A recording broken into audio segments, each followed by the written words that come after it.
Oye tu voz.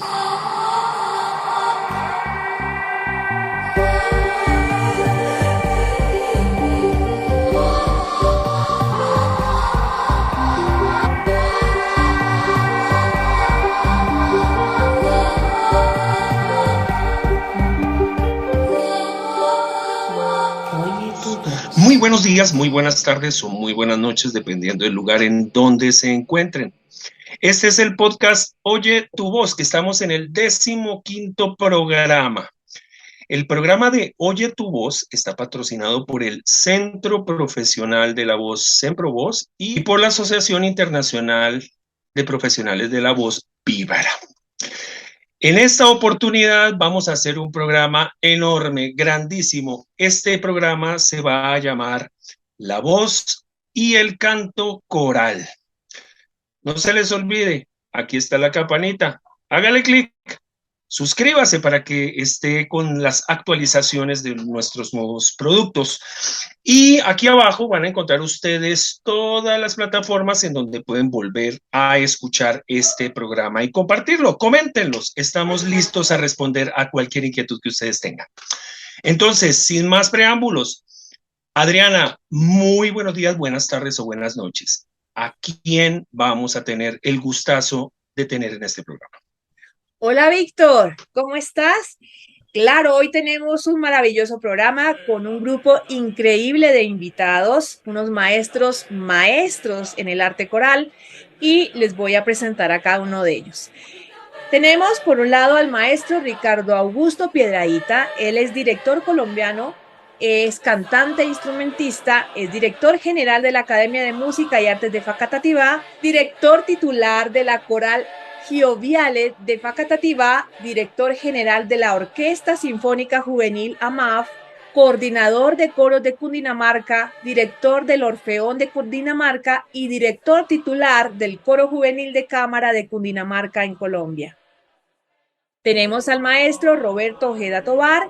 Él es director coral venezolano, musicólogo, es jefe de cuerda y profesor de técnica vocal de Encantus Voices and Ensemble de Miami, jefe de cuerda del coro de la iglesia St. John's on the Lake y da conciertos sinfónicos con agrupaciones del sur de la Florida. Por otro lado, tenemos al maestro Gamaliel Cano Pérez, director orquestal y coral mexicano, es multiinstrumentista y especialista en administración de las artes con maestría en administración de instituciones educativas. Es director de la Orquesta de Cámara de la Universidad Autónoma de Guadalajara, es docente del Centro de Educación Artística José Clemente Orozco del Instituto Nacional de Bellas Artes y en la Universidad Autónoma de Guadalajara, donde también es coordinador del proyecto de la Escuela de Música. Creó el taller Orquesta del Centro Cultural Javier Villaurrutia de la Secretaría de Cultura de la Ciudad de México y además es asesor de proyectos culturales para jóvenes y niños en México. Y tenemos también como parte de la casa de Oye tu voz a la maestra Lilian López. Es cantante mezzosoprano venezolana, es maestra en artes musicales, directora coral, docente universitaria, magíster en gerencia de recursos humanos y es creadora de proyectos para la educación vocal, creadora y directora de la Sociedad Internacional de Profesionales de la Voz, Vibra, y nuestra productora del podcast Oye tu voz. Queridos maestros, sean bienvenidos a esta su casa de Oye tu voz. Muy bien, vamos a comenzar, maestros. Entonces, la pregunta la lanzamos al aire. ¿Cómo se realiza la escogencia de las voces para integrar un coro y cómo se clasifica? Maestro Ricardo. Muy buenas tardes para todos ustedes. Agradezco la invitación a este podcast. Muy interesante y un abrazo también a todos los maestros que nos acompañan. Pues bueno, la escogencia de las voces depende, ¿no? Digamos que en nuestro entorno, digamos, latinoamericano y lo que hemos venido trabajando, sobre todo aquí en Colombia, pues los coros son integrados mayoritariamente por personas que gustan del canto. Digamos que en las casas de la cultura, en las gobernaciones, hay espacios de formación gratuitos para la gente y la gente pues que quiere integrar un coro pues se acerca y simplemente pues les sirve su ánimo para integrarlo. Pero si lo hablamos desde un punto de vista más formal, Pues las voces, obviamente, un coro ya profesional, pues hay unas audiciones, ¿no? Cada director tiene unos parámetros para la escogencia de estas voces, unos requerimientos, eh, y bueno, se hace una audición, como lo dije, para ver esa voz, cómo está, qué registro tiene, qué repertorio tiene, cómo está el color, y se hace ante un jurado, y por lo general se hace con la compañía de un pianista.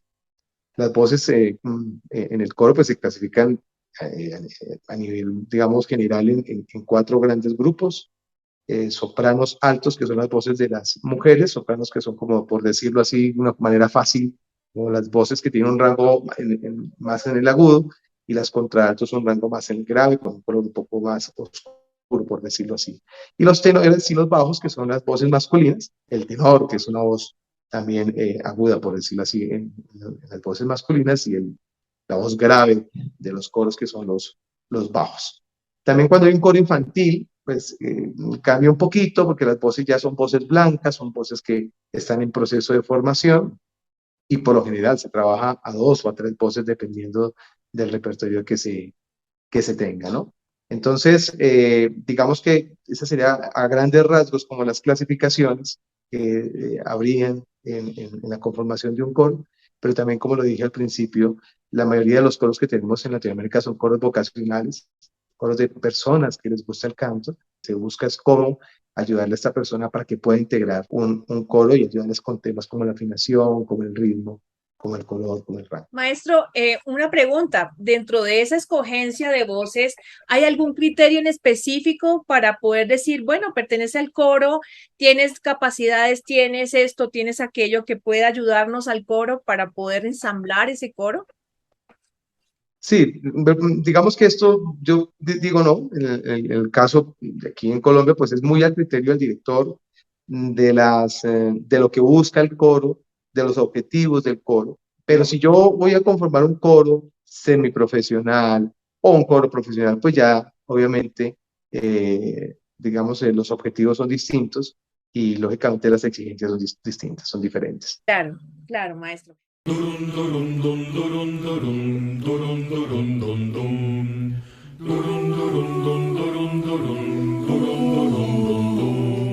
Si yo fuera tambor, mi negra, si yo fuera tambor, mi negra, si yo fuera tambor, mi negra, si yo fuera tambor, mi negra, si yo fuera dama para ti, mi negra, dama para ti, si yo fuera dama para ti, mi negra, dama para ti, si me fuera dama para ti, si solo para ti, mi negra,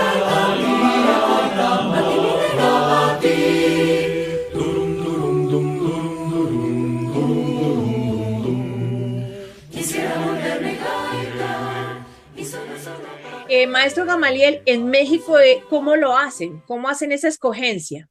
Pues reforzando justamente el comentario que hace el maestro Ricardo, es muy similar. Digamos, Latinoamérica es una población que gusta por cantar naturalmente.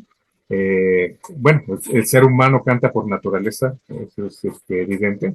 Pero sí, reforzando esta idea del maestro Ricardo, se hace en realidad, más bien en función de cuál va a ser la meta del coro, ¿no? Si el coro tiene una función social, pues que se cante, que se hagan algunas actividades positivas para el entorno de una comunidad o de una escuela, pues entonces se busca justamente integrarlos, que tengan ese gusto por hacer esta actividad, pero digamos, en cuanto va avanzando el nivel de formación, por ejemplo, si queremos un coro semiprofesional o profesional, pues se buscarán también parámetros más estrictos para lo que se pretende. Por ejemplo, en un coro profesional, si se pretende hacer un coro de repertorio general, tradicional, se buscará cierto tipo de voces, o si se requiere un coro para interpretar música barroca, se buscarán otras características en los cantores. Entonces sí va a depender mucho del objetivo, del repertorio que se esté cantando, pero lo que sí es muy importante es que a cualquier nivel, sea desde un coro infantil, un coro de una comunidad, siempre se busque cuidar la voz también una buena ejecución por parte de nuestro aparato fonador, que es la voz, para que haya un crecimiento, ¿verdad? En el futuro sea, si el chico o la chica se quiere dedicar al canto, pues haya un buen camino en ese trayecto, a ese llegar a llegar a las grandes ligas, por decirlo de alguna manera, o si lo hace por gusto, que siempre sea también placentero y no te vaya a tener también una lesión. Muchas gracias, maestro. Me gustaría oír lo que piensa también el maestro Roberto y Lilian. Hola, hola. Bueno, en primer lugar, gracias por la invitación a participar en este podcast. Bueno, la selección para un coro, en primer lugar, parte de la vocación de la persona, obviamente, ¿no? Que quiera integrarse, que quiera hacer una actividad comunitaria. Y dependiendo del criterio del director y del tipo de coro que se quiere conformar, por ejemplo, si es un coro vocacional, como sería un coro de empresa, un coro de iglesia, eh, entonces, claro, las exigencias no son tan estrictas, pero siempre se hace un proceso de selección, por lo menos para ubicar las voces. En un coro profesional, por ejemplo, como un coro de ópera, que tuve la oportunidad de dirigir durante varios años, la selección, por supuesto, es mucho más rigurosa, se exige formación musical, estudios de canto, etcétera, etcétera, porque claro, el repertorio a abordar no solo es más complejo, sino que el proceso de montaje es mucho más rápido. Entonces, es necesario que las personas tengan esa preparación.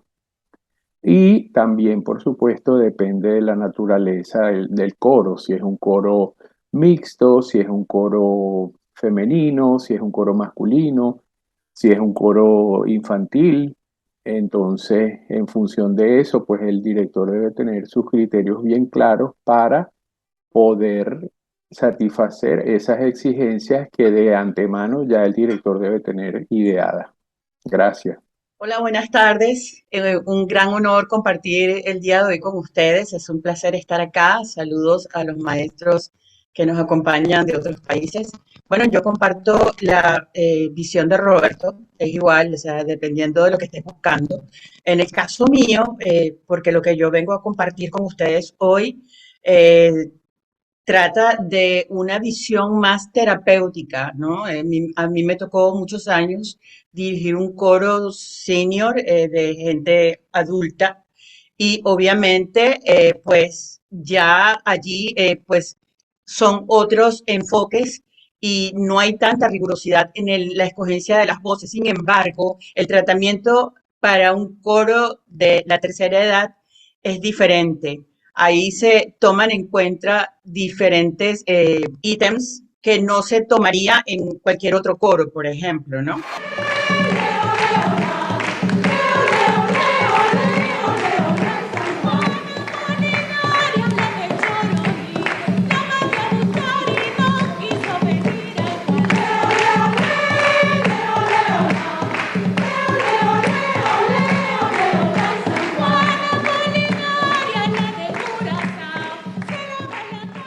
Bueno, yo tengo entonces varias preguntas, porque, por ejemplo, cuando hablaba el maestro Gamaliel que se buscaba, digamos, de acuerdo al estilo que se iba a cantar, el tipo de voz, entonces, ¿cómo hacen para poder encontrar esa sonoridad, esos timbres dentro de un coro? ¿Cómo hacen para buscar, por ejemplo, si nosotros sabemos que trabajamos con un coro senior o trabajamos con un coro de niños, ¿cómo hacemos para encontrar esas sonoridades de acuerdo al estilo?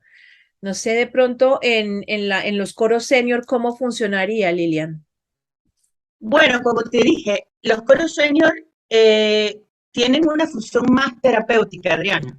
Y aparte de eso, ellos, por la característica del coro, hay que ir resolviendo otros problemas vocales, porque pues ellos por naturaleza, en el caso mío me tocó trabajar con un coro de personas de 80 años, entonces tenían poco volumen, ronquera, un vibrato exagerado, eh, no proyectaban mucho, entonces había que hacer un trabajo de ubicar correctamente qué tipo de ejercicios para la vocalización los ayudara a mejorar de repente el vibrato.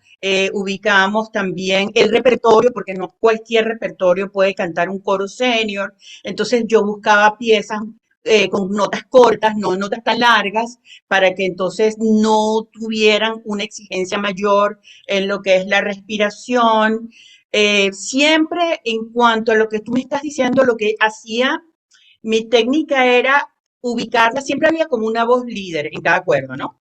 Este era un coro de mujeres y yo tenía primera cuerda, segunda cuerda, o sea, sopranos, mezzosopranos y contraltos.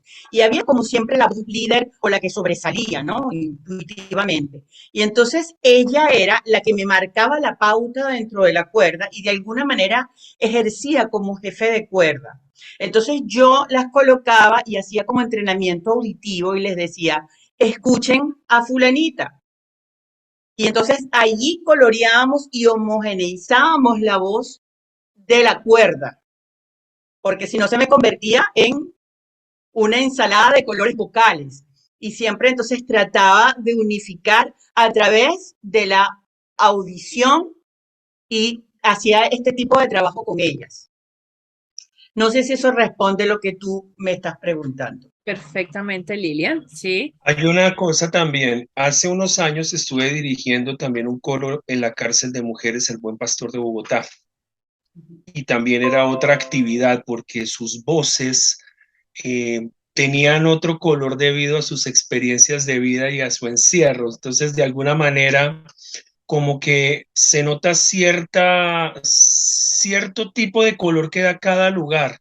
Y creo que ese ha sido el desafío de los directores corales, que es tratar de unificar una voz, que creo que ese, por eso será maestros que todo el mundo puede ser corista o hay caracteres de la voz que se oponen o cantan muy duro o demasiado pasito. ¿Se han enfrentado con esa dificultad?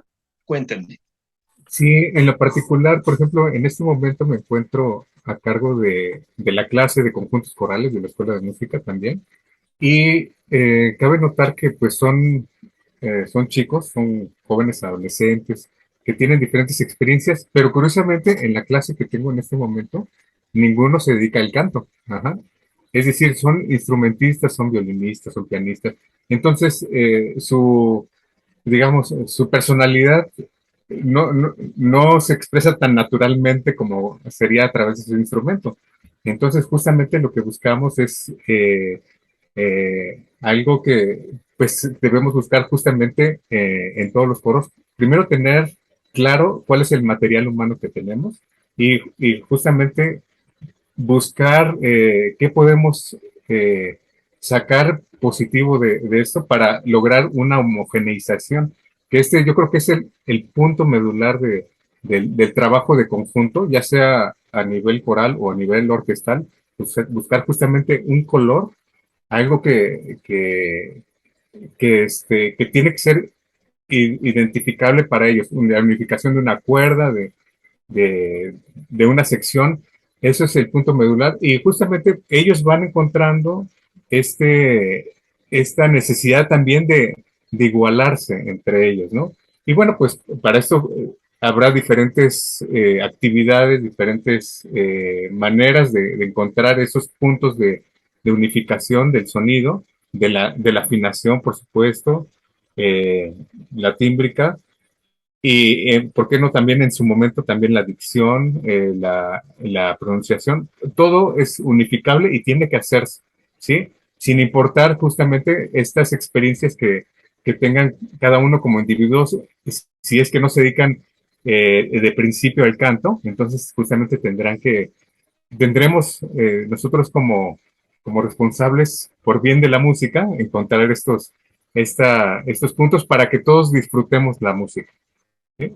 No sé si respondí a algo. Muy bien. Maestro Roberto, cuénteme su experiencia al respecto. Bueno, casualmente dirigí durante varios años un coro universitario donde los alumnos podían inscribir la materia canto coral como una electiva y eso les aportaba créditos. Y ellos pensaban que era un pasatiempo. Entonces, claro, cuando llegan al coro, que se dan cuenta de que hay que cantar, de que hay que afinar, de que hay que ensamblar, por supuesto chocan y me tocó, digamos, la experiencia de tener alumnos que no tenían, o sea, no tenían la capacidad de reproducir los intervalos necesarios para cantar, pero yo estoy convencido de que la persona que habla canta.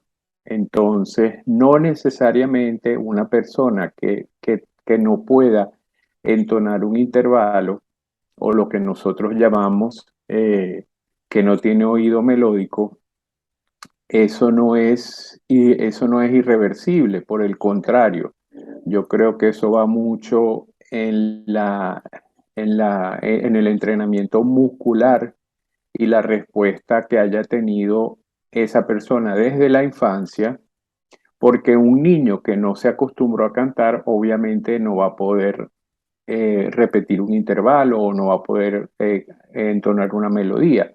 Pero eso es una habilidad y eso es una capacidad que se puede desarrollar. Entonces, desde mi experiencia como director coral, sí es posible hacer cantar a una persona que uno pueda diagnosticar inicialmente como que no tiene oído melódico. El oído melódico se desarrolla y se entrena una vez que la capacidad muscular y la respuesta motora de las cuerdas vocales lo hace. Así que cantar es posible para cualquier persona y está precisamente en la inteligencia y en la preparación del director hacer que esa persona que supuestamente no tiene esa capacidad lo logre. Ujú. Ricardo, ¿cuál es tu experiencia en este asunto? Bueno, yo pues he tenido la posibilidad, la gran oportunidad de dirigir coros de distintas edades, ¿no? Y también con distintas capacidades musicales.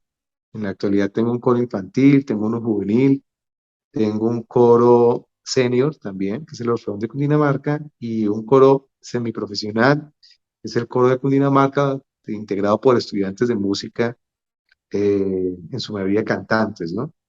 Entonces, buscar pues como el color del coro y que sea homogéneo, pues como lo han dicho los otros maestros, de parte mucho del objetivo del coro mismo como tal, y obviamente como de la creatividad también del director, ¿no? A través del ensayo, de sus técnicas de ensayo, de la metodología, eh, cómo vincular al coro de tal manera que se escuchen y que se unifique ese color. Eso es un trabajo del día a día, del diario a diario en los ensayos, ¿no? Me pasa mucho es con los cantantes ya, los que ya, los estudiantes de música, sobre todo los estudiantes de canto, que claro, ellos estudian para ser solistas y cuando entran a un coro siempre hay como un choque con ellos, porque, claro, soy solista, ¿no?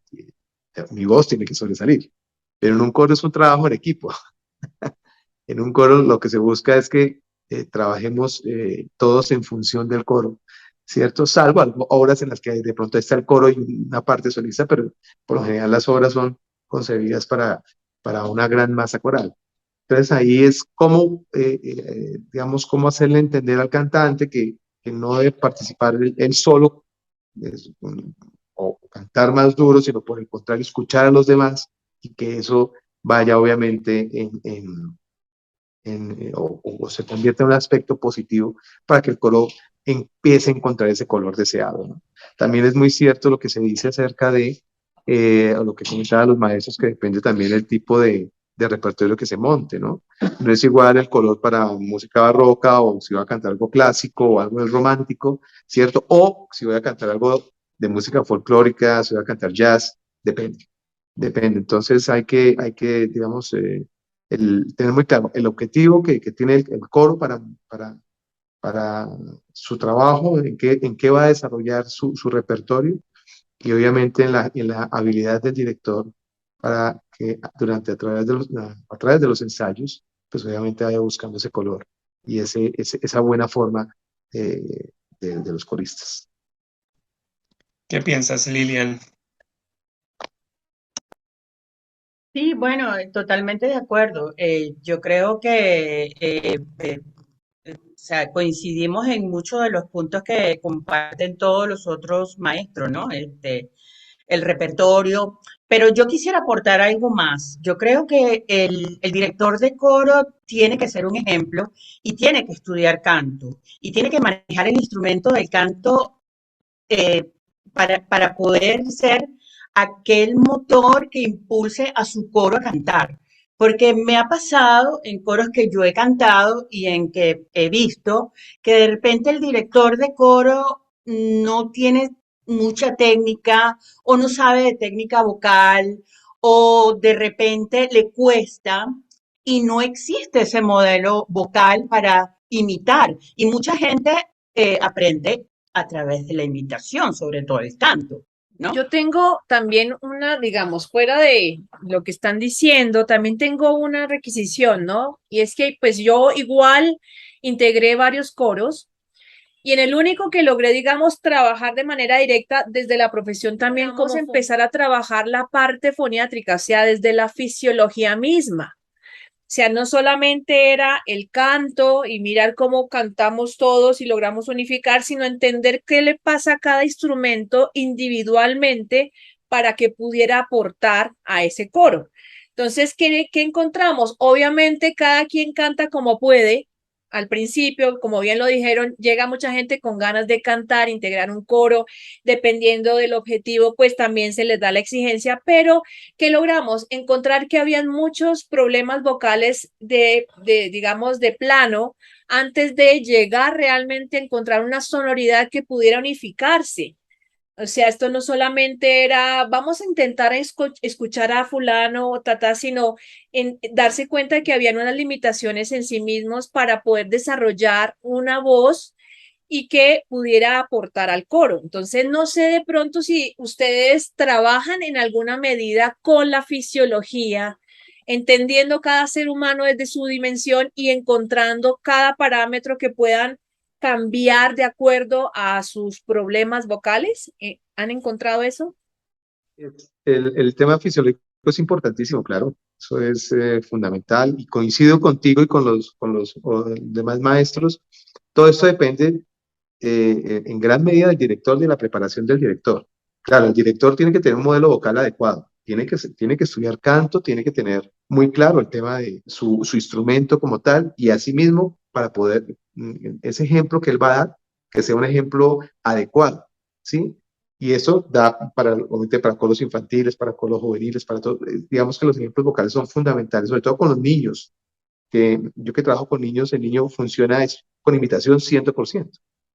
Bien, ya a un coro profesional tú le entregas la partitura, ya son estudiantes de canto, tienen sus profesores de canto cada uno por su lado, que es la técnica alemana, la técnica francesa, en fin, pero digamos que sobre todo con los niños, con los jóvenes, el modelo vocal es fundamental. Y el tema de la fisiología es fundamental, claro. Si no se entiende los componentes del instrumento, el aparato fonador, cómo funciona, ¿cierto? Esta higiene vocal, por decirlo así, y hasta incluso hasta en la alimentación, qué deben o qué deben comer los cantantes para que su instrumento esté en óptimas condiciones. Pues obviamente, si no se entiende eso, pues hay un cortocircuito en el momento de hacer música como tal.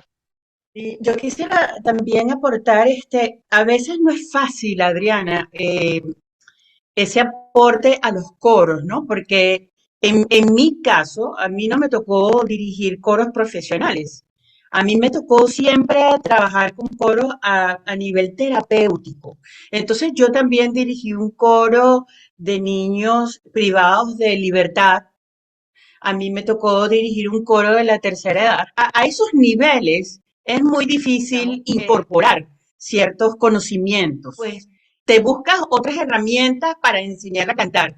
Mucho de ellos me sirvió ser cantante, conocer, tener una técnica, porque obviamente ellos me imitaban y utilizaba mucho, mi herramienta era la imitación.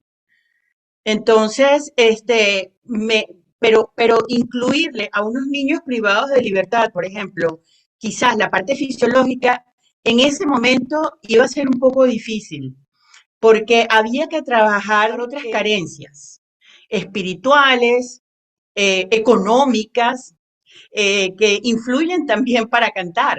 Ahí entrabas tú como con una visión más holística de lo que Sí. puede ser un coro, que las necesidades desde otros ángulos, ¿verdad?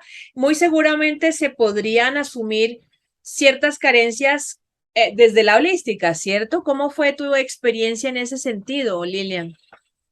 Bueno, fue muy enriquecedor porque la respuesta, cuando tú utilizas el canto, cuando tú utilizas la música para educar, para como herramienta terapéutica, pues la respuesta humana es increíble. Yo trabajé con niños autistas, yo trabajé con niños con problemas de conducta y mucha gente no me creía pues que niños autistas lograran cantar delante de un público eh, el himno nacional de Venezuela, cuando ellos más bien no les gusta exponerse al público. Y eso, o sea, tengo unos testimonios maravillosos que logré a través del canto, pero digamos, eh, ahí incorporábamos mucho, más que la técnica, incorporábamos mucho el trabajo en equipo, valores, por supuesto, ellos me imitaban a mí para el canto y de alguna manera la imitación lograban colocar la voz porque me imitaban. Era más difícil si tú tenías un profesor que no tenía una técnica, invitaban un mal ejemplo y cantaban mal, ¿no? Cuando tienes un director que no tiene conocimiento vocal. Entonces se me hacía más fácil ser cantante y se me hacía más fácil también llevar a estas personas a otro nivel, a superar ciertas problemáticas que pudieran tener en ese momento, ¿no? ¿Alguno de los Ya, maestros tiene alguna otra, digamos, experiencia en relación a esto que estábamos hablando con Lilian? Hola. Maestra Mariel, sí. Sí, sí, bueno, digamos haciendo también un agregado a todos estos excelentes comentarios de los colegas.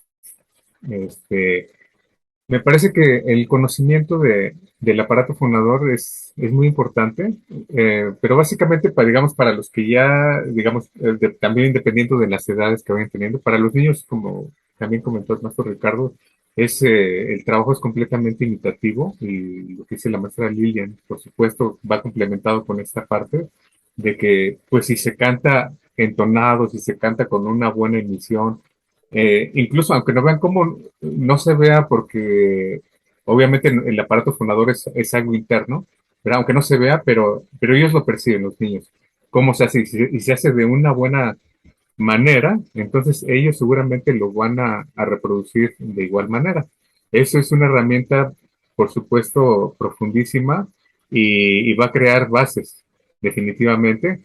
Ahora, sí, digamos, en mi caso particular, yo no soy cantante, si debo decirlo, pero algo que considero muy importante es que sí se tiene que tener el conocimiento fundamental y profundo, lo más posible, de todas las áreas posible para lograr este desarrollo en nuestros coros, en nuestras agrupaciones. Y hay algo muy importante, por ejemplo, que siempre comento es que, pues, quien esté liderando este conjunto, este grupo, tiene que ser, por supuesto, un gran músico para decirles, ¿no? Cómo hay que hacer la música. Algo también muy importante que es mostrar, que hay que hacer es cómo mostrar la música, ¿no? El fraseo. Para esto, incluso para una orquesta es muy importante el cómo lo canto, cómo lo expreso, ¿verdad? Porque decir, pues liguen del compás uno al compás 3, estas corcheas, estos octavos, no es tan directo, no es tan profundo para la interiorización del músico que decirle, pues vamos a hacerlo de esta manera y lo cantamos, ¿no? Por ejemplo, ¿no? Ellos naturalmente les va a ser, por supuesto, mucho más claro si se los cantamos, ya sea a un coro o a una orquesta, a la agrupación que tengamos, ¿no? Va a ser mucho más directo, más claro el cómo hacer la música. Entonces, sí me parece muy importante. Y también ahondando en esta parte holística, yo diría que también o sea, todas las agrupaciones necesitan este acompañamiento extramusical, ¿verdad? Y yo les digo a mis alumnos que los directores, además de ser músicos, pues son psiquiatras, son pedagogos, son gurús, ¿verdad? Son maestros, son infinidad de cosas, son actores también, que tenemos que hacerlo porque trabajamos con seres humanos, ¿verdad? Y a diferencia de pues llegar a estudiar en la mañana con mi piano, ¿verdad? Y puedo estar enojado y no pasa nada, pero si llego al ensayo con el coro, pues voy a trabajar con seres humanos y entonces tengo que obtener de alguna manera lo mejor de ellos y de una manera positiva, ¿verdad? Para que ellos se enamoren de la música y logremos justamente la meta que tengamos en ese momento. En alguna experiencia también con directores, me he encontrado con directores que no tienen nada que ver con el canto también. Y esto va como en muchas artes escénicas, también hay directores de teatro que jamás actúan, o sea, como que tienen una preparación técnica que les es suficiente para guiar. Es que lo que sí veo que es una competencia de los directores es su carisma. Si no hay carisma, y eso es algo que no sé cómo se estudia, pero es un carisma particular para poder transmitir una información y conducir a un objetivo común. Eso siempre me ha parecido un desafío. ¿Ustedes en ese aspecto se prepararon como directores carismáticos o cómo es el rollo para ser director o fue solo voluntad? Pues yo quiero contar una plática que tuve con un gran director de orquesta, Guillermo Salvador, un director de orquesta mexicano, y él decía, pues, si, si le caes bien, o sea, si tienes esa empatía, más bien, esa empatía con más de la mitad el 50% más uno del grupo, pues, pues vamos bien, ajá. Puedes tener todas las herramientas técnicas que pudiera haber, pero si el 50% menos uno no está en esa empatía, en esa misma, pues entonces no va a funcionar el asunto. Ajá. Porque sí es un trabajo también como que de confiar en la persona, es un trabajo de esa salud de trabajo colaborativo, ¿verdad? Eh, igual me acuerdo cuando estudiaba dirección, estábamos en el grupo y tenía un compañero que hacía todo perfectamente, toda la parte de gestual, se sabía la partitura, tenía los elementos técnicos necesarios, pero, pero no pasaba nada en el conjunto, ¿verdad? Entonces se preguntó al maestro, bueno, pues, ¿qué pasa, no? Si estoy haciendo todo lo necesario. Dice, pues simplemente pues no pasa, pero es justamente esta parte del carisma, de la empatía, ¿no? Que es muy importante, no se ve, pero sí está flotando ahí en el salón de ensayos o en el escenario.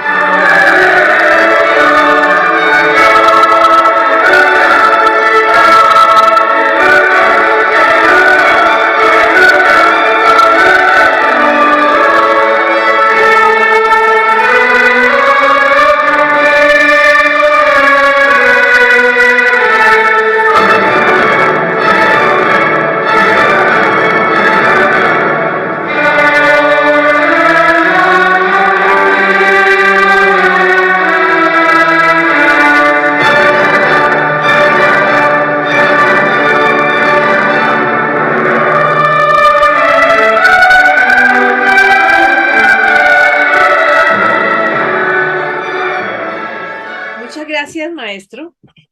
A mí me quedó una pregunta en el tintero de lo que hablábamos anteriormente, y era en relación a estos coristas que son solistas y que a veces uno no logra como que empaticen con el coro porque están siempre sobresaliendo. Alguna vez hablábamos, creo que con Víctor, que hay gente que tiene naturalmente una voz tan grande que le cuesta trabajo hacer diferentes dinámicas, que le cuesta trabajo, entonces allí pues, ¿cómo hacen para ayudar, digamos, a estos ejecutantes que son maravillosos? Hay gente que tiene unas voces increíbles. ¿Cómo hacen para ayudar? Yo me acuerdo que en uno de los coros que estuve era muy simpático porque éramos dos contraltos contra 12 sopranos y con las dos contraltos porque mi compañera cantaba tan fuerte que ella cubría prácticamente lo que hacían 10. Entonces, era una cuestión muy especial. ¿Cómo hacen ustedes para poder solventar como este tipo de problemática, por decirlo de alguna manera? Porque realmente no es una problemática, sino es una estética diferente que toca sortear dentro de un contexto. ¿Cómo hacen ustedes? No sé si de pronto el maestro Roberto nos quisiera contestar.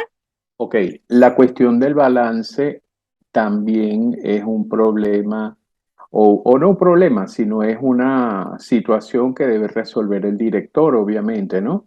A veces se da el caso, por ejemplo, y sobre todo en América Latina, donde las voces graves son bastante escasas, porque, por ejemplo, a veces hay coros que tienen 20, 30 mujeres y de repente 10 voces masculinas. Entonces hay que buscar la manera de balancear eh, el timbre, balancear la sonoridad.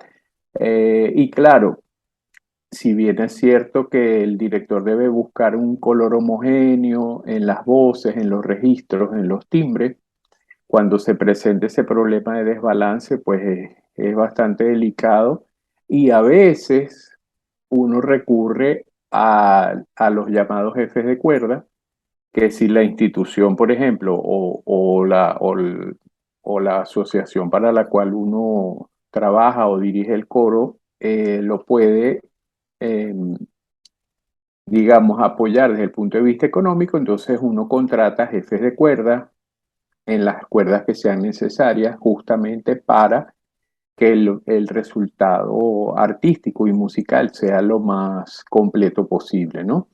En el caso de instituciones o si son coros vocacionales donde no hay ningún tipo de patrocinio económico, pues uno a veces hasta uno termina cantando y apoyando la voz que haga falta.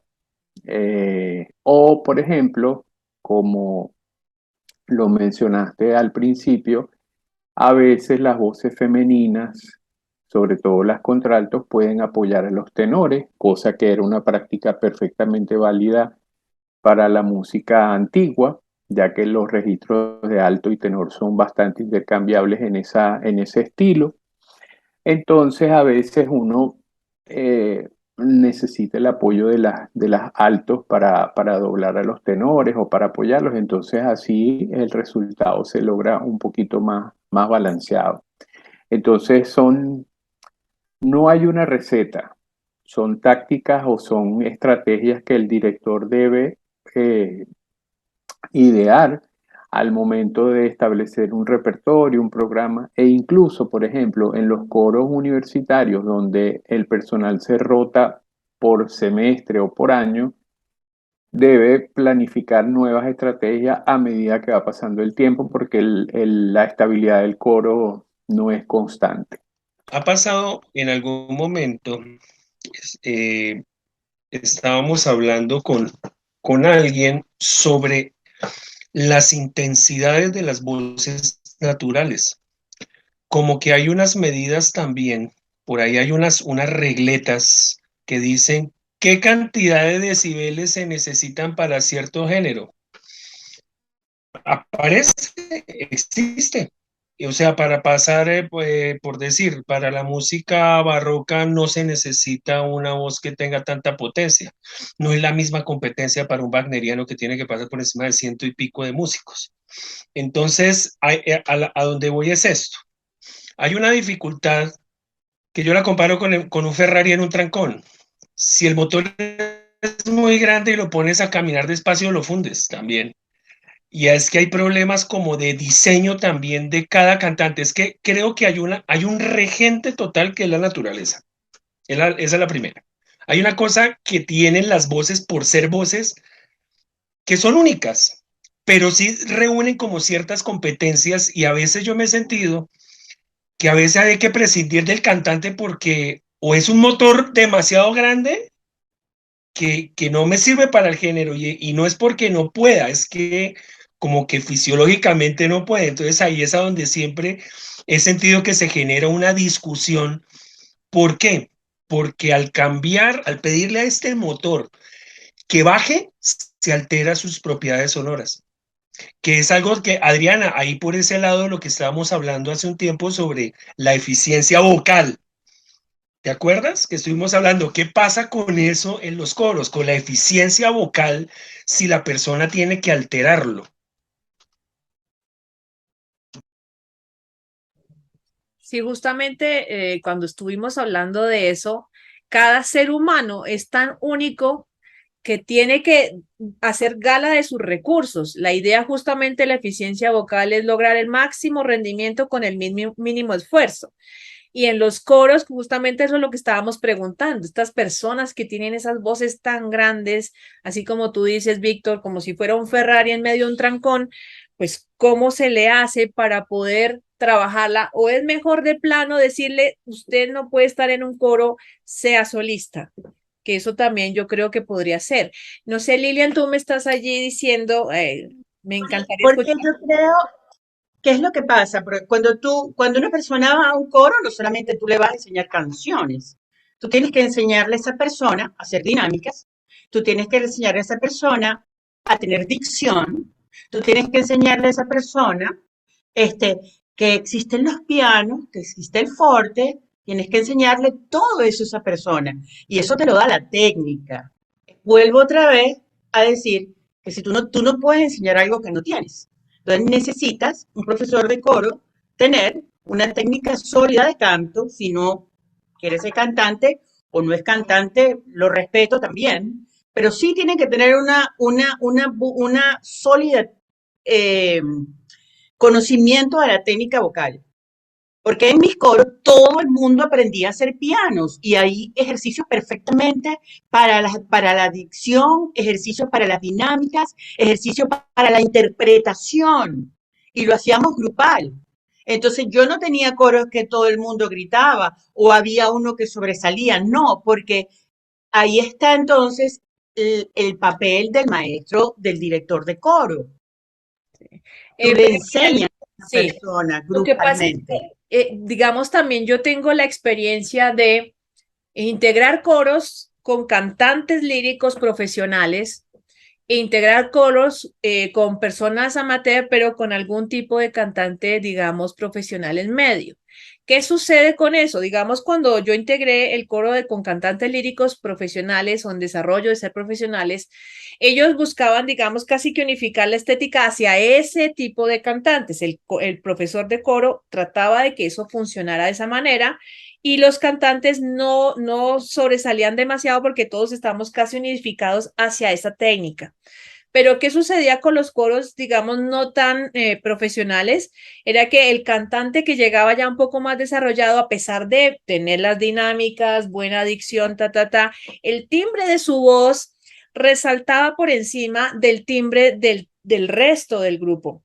Entonces, ¿qué sucedía? Llegaba un punto en el que esa persona, por más que ella intentaba trabajar, porque lo viví, se sentía un poco angustiada de ver que pues no podía dar toda su capacidad porque le tocaba disminuirse al punto de llegar al nivel donde estaba el resto del coro, que son voces un poco más planas, por decirlo menos timbradas, inclusive hasta con dificultad de tener dinámicas, mientras que la otra persona tenía esa dinámica. Ahí es donde nosotros estamos hablando.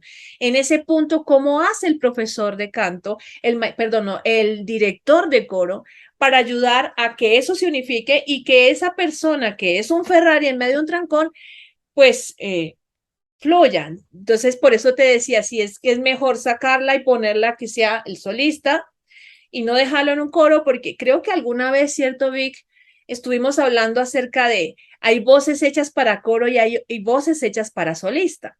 Entonces, creo que eso también es importante dentro del desarrollo de un coro. Tal vez el hecho de manejar amateurs o con ciertas características, eso hace que, pues obviamente, las dinámicas cambien, ¿no?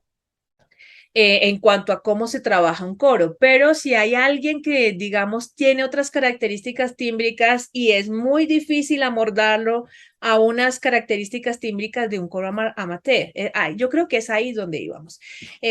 Maestro Roberto. Ok, bueno, desde mi propia experiencia, porque yo tengo formación como cantante lírico, de hecho, eh, soy más cantante de ópera que director de coros. Me ha tocado cantar en ensambles de música antigua. Entonces, yo creo que eso, aparte del director, depende también de la inteligencia del cantante, porque entonces el cantante tiene que saber y conocer de estilo. No es lo mismo, por ejemplo, incluso hasta dentro de un mismo periodo, porque en la música del periodo barroco no es lo mismo cantar Bach que cantar Händel. Händel siempre es mucho más enérgico, necesita voces más potentes, necesita mucha más fuerza por el tipo de música, pues. No es lo mismo hacer Julio César que hacer las vísperas de Monteverdi. Evidentemente, la potencia y el timbre de la voz debe ser utilizado de manera diferente. Entonces, como director de coro y con ese conocimiento del instrumento que uno tiene como cantante, entonces uno lo tiene que aplicar al tipo de repertorio que uno está trabajando. Por ejemplo, cuando uno trabaja con un coro vocacional o un coro amateur, donde uno monta repertorio popular o tradicional o folclórico, qué sé yo, pues el tipo de exigencia vocal no es tan, o el tipo o la exigencia tímbrica no es tan importante como cuando uno se enfrenta a un coro profesional que canta ópera y que tiene que montar 7 o 10 óperas al año. Entonces, el trabajo es diferente, las vocalizaciones son diferentes, el entrenamiento es diferente. Entonces, claro, eso no solamente queda de parte del director, que es obviamente quien lleva la responsabilidad principal, sino que queda también de parte del cantante cuando tiene entrenamiento. Y si no lo tiene, entonces es el director quien está encargado de hacérselo o de pedírselo para que se logre el resultado que uno necesita para el tipo de ensamble, para el tipo de estilo, para el tipo de música. Entonces, casi que podríamos decir que hay voces para determinados tipos de música y necesitamos encontrarlas para poder hacer los ensambles, ¿verdad? Porque no todos podemos cantar lo mismo, o sea, hay voces para todo, ¿o no, maestro? Sí y no. Por ejemplo, se tiene, bueno, eso para mí es un prejuicio, ¿no?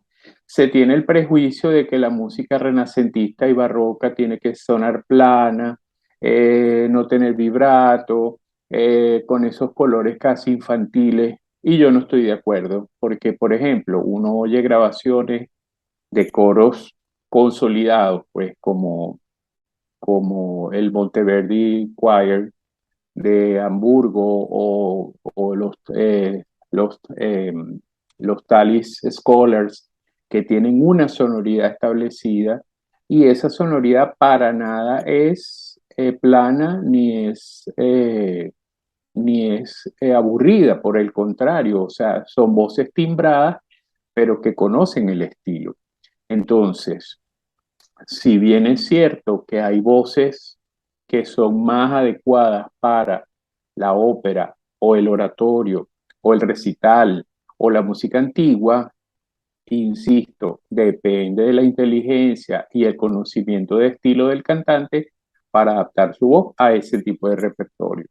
En el caso de música coral, sucede igual siempre y cuando el director sepa lo que está haciendo, porque obviamente si no sabe lo que está haciendo, entonces hace cualquier disparate, ¿no?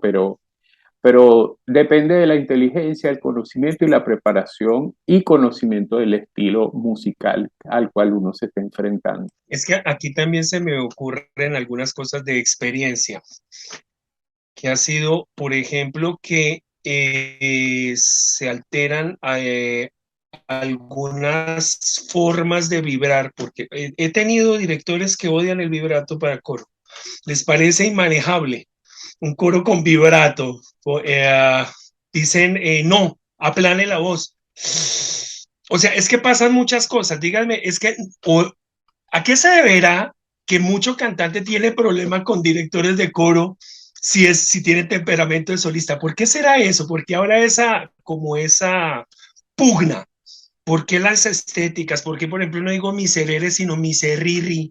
Y uno dice, ¿pero por qué? Si se debe oír la palabra, ¿por qué hay tantas mañas dentro de los gustos de la dirección? No, yo no diría que son mañas, sino es que, digamos, son las estéticas dependiendo del estilo, y eso lo hemos hablado durante el transcurso de este podcast, ¿no? En mi experiencia dirigiendo este tipo de coros, es inculcarle al cantante que tiene que ser versátil, pues que va a encontrarse que no siempre con un director que le va a permitir que vaya como un Ferrari, como lo dice Víctor, como otros que van a decir, bueno, bájale un poquito a la revolución. Es que el director es fundamental.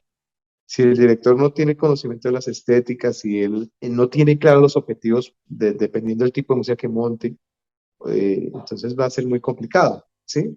Y yo tengo otra acotación adicional a lo que estabas diciendo tú, Víctor, y es en cuanto al vibrato en el coro, que creo que alguno de los maestros me puede decir si estoy en lo correcto o no, pero usualmente tratan de no tener tanto el vibrato es porque cada quien tiene un tipo de vibrato diferente.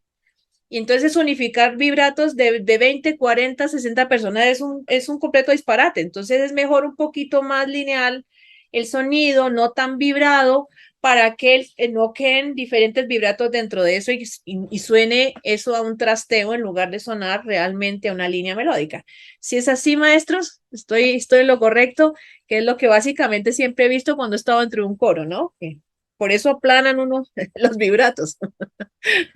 Adicionalmente también del estilo, ¿no? Porque hay estilos, hay ciertos periodos que no se utilizaba vibrato. No sé, el maestro Roberto que decía que no estaba de acuerdo, pero hay estilos que no se escucha vibrato en la música que uno habitualmente entiende, como los periodos, por ejemplo, medieval y esto no se utilizaban tanto en corales, ¿no?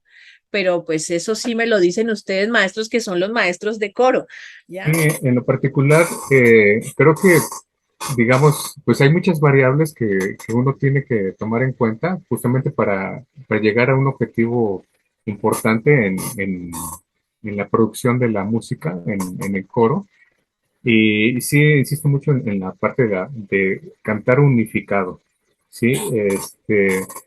Muchas veces platico que, digamos, independientemente de los gustos, de que si nos gustara de alguna manera u otra, ¿verdad? Que si más fuerte, que si más suave, que si con este color, que si con otro color, yo creo que el mejor coro siempre va a ser el que tenga la idea más unificada entre sus integrantes. Hace un ratito el maestro Roberto hablaba sobre si se trabajaban ciertos ejercicios también según el estilo. Me imagino que también según la cuerda. ¿Tienen ustedes algún ejercicio o algunos ejercicios que nos pudieran mostrar para trabajar las cuerdas o los estilos en el coro?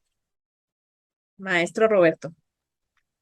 Sí, bueno, por ejemplo, las voces graves como bajo, barítono y altos, mezzo, funcionan muy bien trabajándolas con vocales como la O, es decir, buscando profundidad, buscando sonoridad.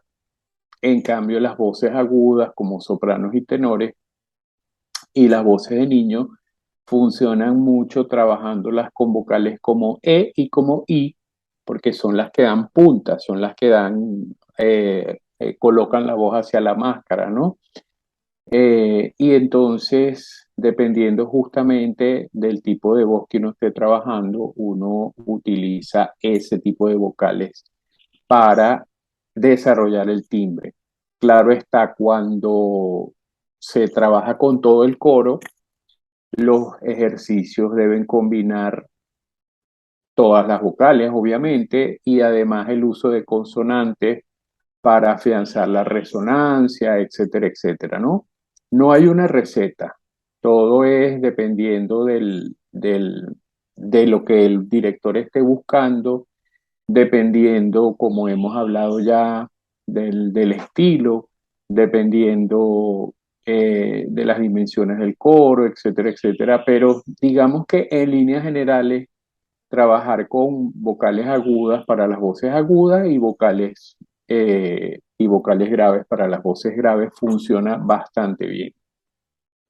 ¿Hay algún tipo, digamos, de ejercicio que nos ayuden a aligerar el coro, la voz, aligerar las voces del coro, dependiendo del estilo? Por ejemplo, cuando se necesita cantar algo mucho, mucho más ligero, tal vez, o algo así. Claro, claro, claro. Ejercicios, por ejemplo, en staccato, ejercicios en arpegios.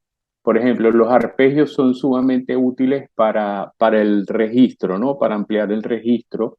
Incluso se pueden trabajar arpegios hasta una octava, dos octavas, dependiendo del repertorio. Y, por ejemplo, trabajar ejercicios en staccato da ligereza porque eso justamente ayuda a despertar el diafragma, ¿no? Y entonces, claro, cuando se van a trabajar, por ejemplo, coloraturas, se van a trabajar movimientos rápidos que estén escritos, por ejemplo, en figurajes de semicorcheas y ese tipo de notas, pues es muy útil trabajar el staccato para lograr esa ligereza. Cuando se quiere el legato, por ejemplo, entonces se trabaja con notas largas, con ejercicios en blancas, en redondas, justamente para lograr alargar la línea, para lograr trabajar el legato, pues. Y eso es, digamos, en líneas generales, insisto, el tipo de ejercicios que uno busca trabajar para lograr la homogeneidad dentro del timbre. Articulo mortis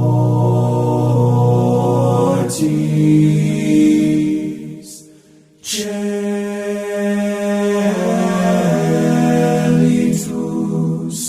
mihi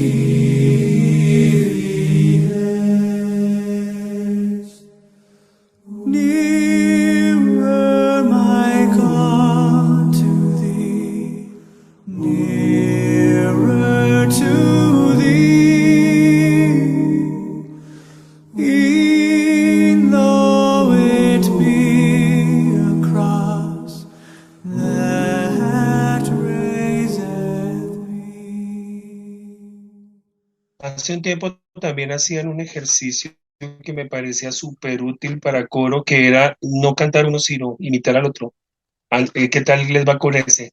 Pues básicamente el trabajo de coro es un trabajo en equipo y es un trabajo en equipo desde muchos ámbitos y en este caso desde la escucha, ¿sí?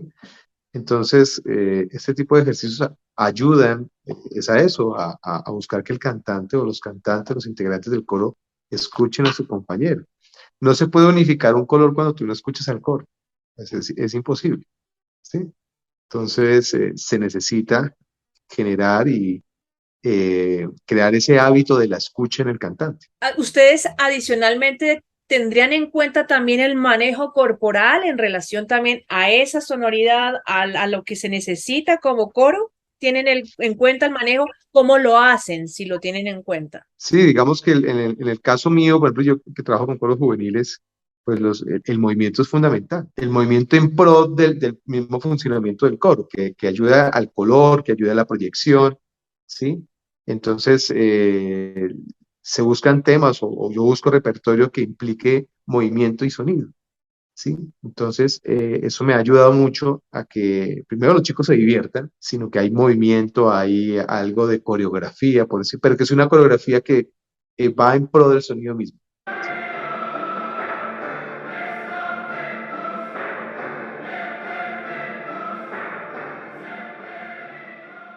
¿Algún otro maestro que quiera hablarnos, ya no dentro de una coreografía, sino dentro de una corporalidad del Sí. coro, del sonido como tal? Maestra Lilian. Y dentro de mis vocalizaciones grupales siempre va incluido el movimiento. Eso es algo que yo siempre hago, porque cuando están de pie o sentados, en algunos casos, generan alguna tensión. El cantar caminando, el cantar con movimiento, el cantar moviendo los brazos, eso le da una sonoridad increíble. Y bueno, yo les recomiendo que lo prueben en sus diferentes coros porque realmente el cuerpo, cuando le cantas y le generas un movimiento, el producto es maravilloso. Maestro Gamaliel. Justamente en relación a esto, me parece muy importante en la preparación de cualquier persona que nos dediquemos justamente a la parte escénica, justamente la preparación física previa a la actividad, de ejercitar, relajar, buscar justamente este objetivo precisamente, que es la relajación con la intención de proyectar más. Ajá. Es sumamente valioso incluso el poder hacer yoga previamente en un ensayo sería muy valioso hacerlo, ¿no? Yo creo que eso podría traer más adelante mejores resultados de proyección. Entonces, sí, toda esta parte de soltarse la libertad del cuerpo es fundamental. Bueno, excelente, pues genial sus aportes. No sé, Víctor, si quieres hacer alguna otra pregunta o A mí cerramos. me encantaría ustedes como directores que ya tienen una carrera al respecto, ¿qué podrían asesorarle a una persona que quiera ingresar en el mundo de la dirección de coros? ¿Qué consejo le darían ustedes para empezar? Fuera de estudio, ¿qué más? Maestro Roberto. Bueno, un director de coro, así sea incipiente, ¿no? Así sea principiante, debe tener sobre todo capacidad de liderazgo, porque si no tiene capacidad de liderazgo, el coro se le va encima. Vocación, porque a veces la gente escoge la dirección coral como salida a una frustrada carrera de cantante o a una frustrada carrera de instrumentista, entonces vuelca toda su frustración en el coro y eso es lo peor que un director de coro puede hacer.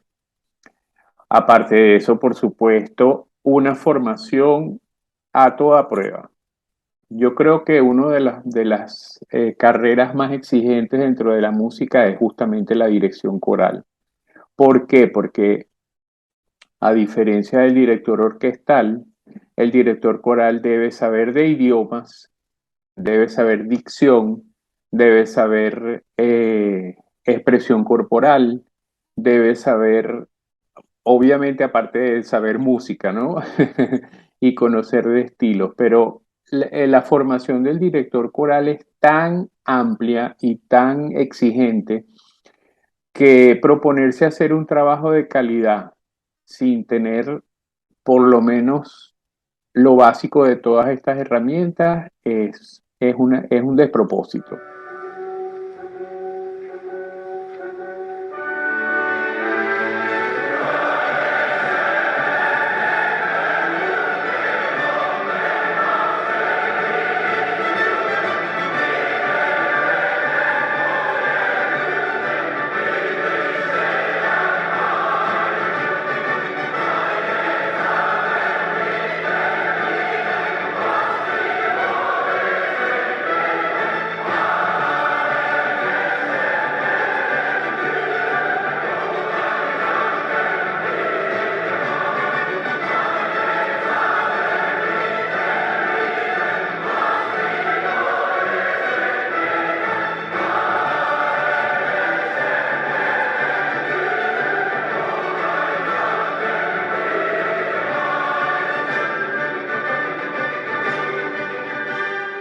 Ricardo, ¿qué consejo para algún joven que desee o sienta el llamado a la dirección coral? ¿Qué le propondrías?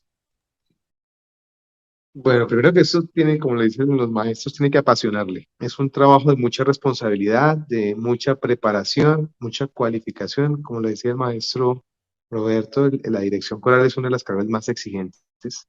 requiere con estudios continuos, o sea, esto nunca se termina de estudiar, y que tampoco hay verdades absolutas.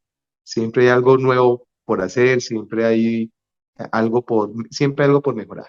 Entonces, el director coral tiene que ser una persona que tiene que tener pasión, tener liderazgo, por sobre todo tener esa conciencia tiene que ser una persona debe estudiar constantemente, constantemente. Debe prepararse muchísimo, porque obviamente va a liderar personas. Y si el líder no tiene los conceptos claros, no tiene sus objetivos claros, pues obviamente el resultado no va a ser el mejor.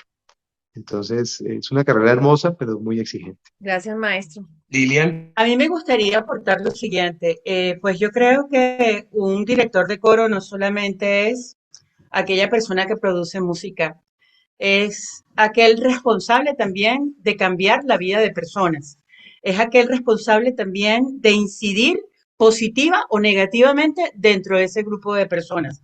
Han habido muchas personas que le han cambiado la vida después de cantar en un coro positivamente, que han tenido resultados maravillosos emocionalmente hablando, porque lograron cantar en un coro y satisfacer, digamos, deficiencias personales que tenían y la música le generó ese recurso. Entonces hay que tener mucho cuidado con cómo se ejerce ese liderazgo.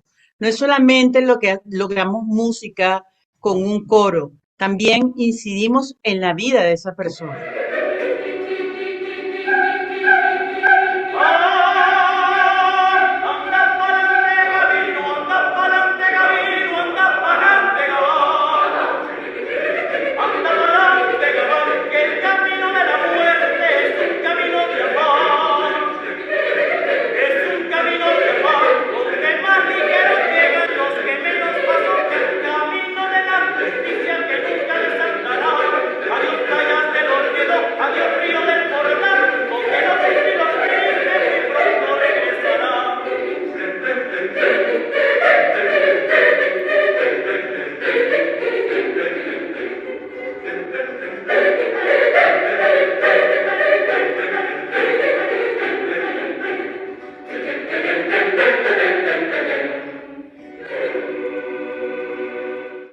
Maestro Gamaliel.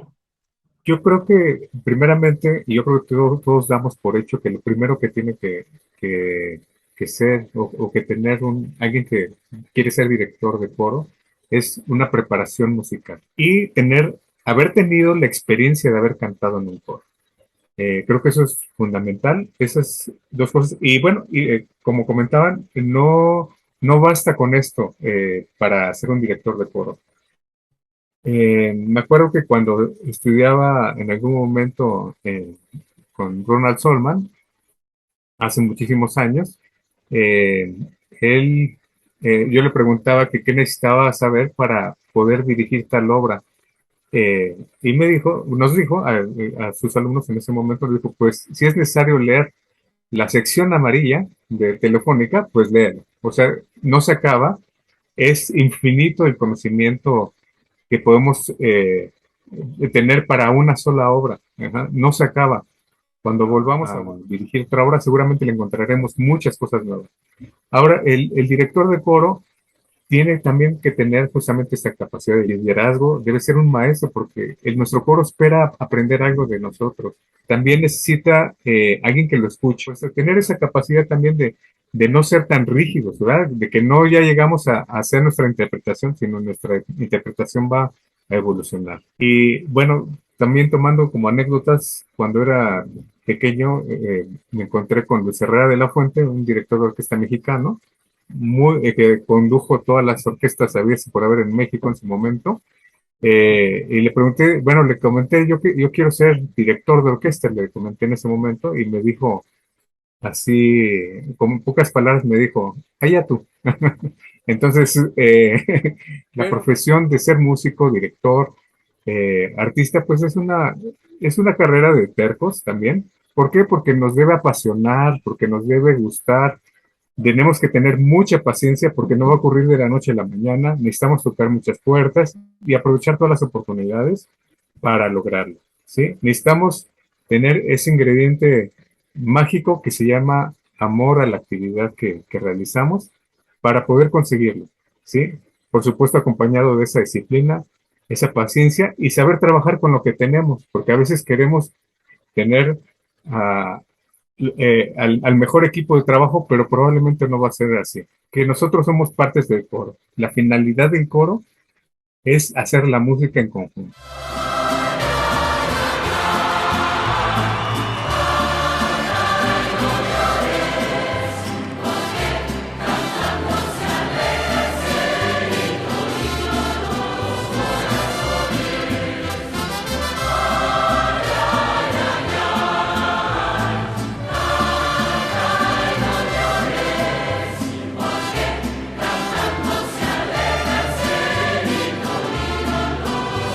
Bueno, y así hemos llegado al final de este 15º podcast sobre el coro, el trabajo de coro, la voz en el coro. Un agradecimiento enorme a nuestros invitados, maestro Gamaliel, maestro Ricardo, maestra Lilian, maestro Roberto. Muchísimas gracias por todo este aporte que se ha hecho. Ha clarificado, yo sé que esto va a generar en algunos de nuestros oyentes comentarios. Verdaderamente ha sido una tarde espectacular de entrevistas. Entonces, Adriana, muchísimas gracias por tu presencia aquí, nuevamente con nosotros, a Lilian, nuestra productora. Este es el programa de Oye tu Voz. Yo soy Víctor Borges. Chao a todos, muchas gracias. Oye tu voz. Oye tu voz. Oye tu voz. Oye tu voz.